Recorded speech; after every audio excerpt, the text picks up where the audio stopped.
Là, vous m'entendez. Voici la vue que vous auriez eue si vous étiez venu ici ce matin, si le séminaire avait eu lieu en présentiel. Vous voyez, ou bien on est OK, d'un point de vue technique? Ouais. Donc, voilà, ça, c'est la vue à l'aube depuis le Lathénium. Donc, vous distinguez peut-être le Mont Vully et les Alpes bernoises sur la gauche de l'image. C'est une photographie de Marc Julliard. Donc, bon, effectivement, on me laisse quand même parler ici pour souhaiter la bienvenue au Lathénium, bien que vous soyez chez vous. Je remarque à l'arrière-plan de Fabien Langenegger qu'il est dans le bâtiment aussi.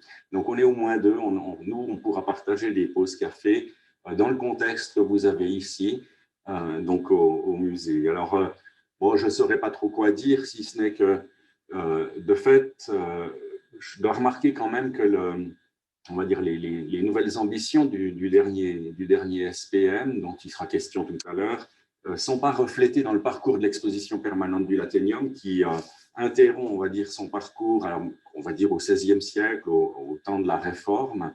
Donc, on a ici, dans l'exposition permanente du musée, une perception, on va dire, moins ambitieuse du potentiel de l'archéologie pour les époques historiques plus récentes.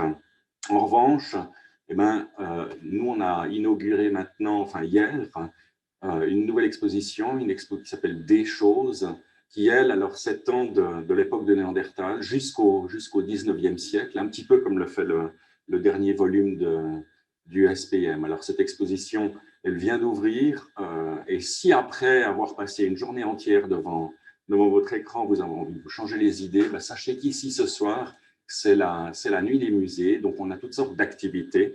Donc, s'il est encore temps pour vous de vous déplacer à Neuchâtel, plus précisément au Trift, vous êtes bien entendu les bienvenus pour toutes les manifestations qu'on va avoir pour la nuit des musées et demain, la journée des musées neuchâtelois. Donc voilà, bienvenue et puis et vivement que cette journée commence. Au revoir. Merci beaucoup Marc-Antoine pour ce premier bienvenue de la part du Lathénium. C'est maintenant que j'aimerais céder la parole à Lionel Pernet, qui est l'actuel vice-président d'Archéologie Suisse et qui voudra donner le bienvenu aussi aux participants du cours. Lionel, à toi la parole. Merci Hélène, bonjour à toutes et tous. Merci Marc-Antoine de nous accueillir virtuellement, mais de nous accueillir au Lathénium. Effectivement, donc je vais vous dire quelques mots au nom du comité d'archéologie suisse et de son président Thomas Reitmeier, qui avait fait l'introduction du cours pour la partie alémanique. Et surtout pour remercier d'abord Hélène pour l'organisation de cette journée, remercier aussi toutes les intervenantes et les intervenants qui ont bien voulu accepter aussi de préparer cette journée et puis de basculer en mode virtuel. Merci à vous toutes et tous. Merci aussi aux auteurs de l'ouvrage. C'est l'occasion de le redire au nom du comité ici aujourd'hui encore, de ce magnifique livre qui vient de paraître. Et puis, le comité aimerait aussi remercier, ici en français, dans ce petit moment, le travail d'Urs Niffler qui a coordonné pas seulement ce dernier ouvrage, mais l'ensemble de cette série qui arrive à son terme avec SPM 8. Merci Urs, je ne sais pas si il est là aujourd'hui. Je ne crois pas qu'il soit connecté. Oui. Il est là? Voilà, en tout cas, un grand merci à Urs qui, depuis la fin des années 80, début des années 90, depuis SPM 1, a travaillé à la coordination de cette énorme masse de documentation et de savoir rassemblés dans ces 8 ouvrages.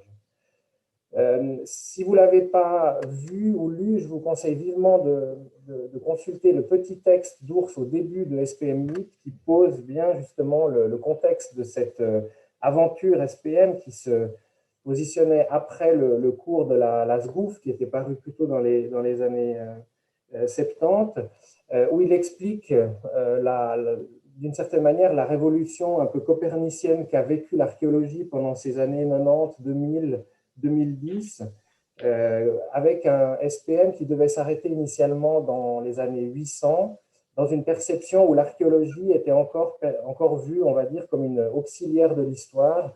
À partir du moment où l'époque carolingienne, on commence à avoir des sources qui sont produites de manière régulière par des gens d'ici sur notre territoire, on avait considéré dans le projet initial de SPM qu'il n'y aurait pas forcément besoin d'aller au-delà de cette année 800 un peu symbolique.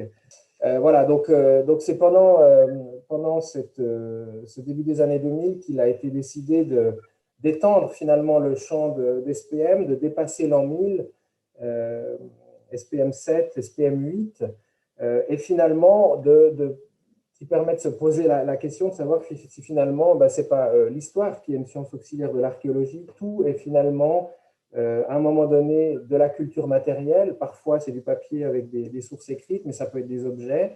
Et donc, ce changement de perspective est très intéressant. C'est aussi une évolution profonde de la manière dont on fait l'archéologie aujourd'hui, qui, avec sa boîte à outils, finalement, peut s'appliquer à toutes les périodes.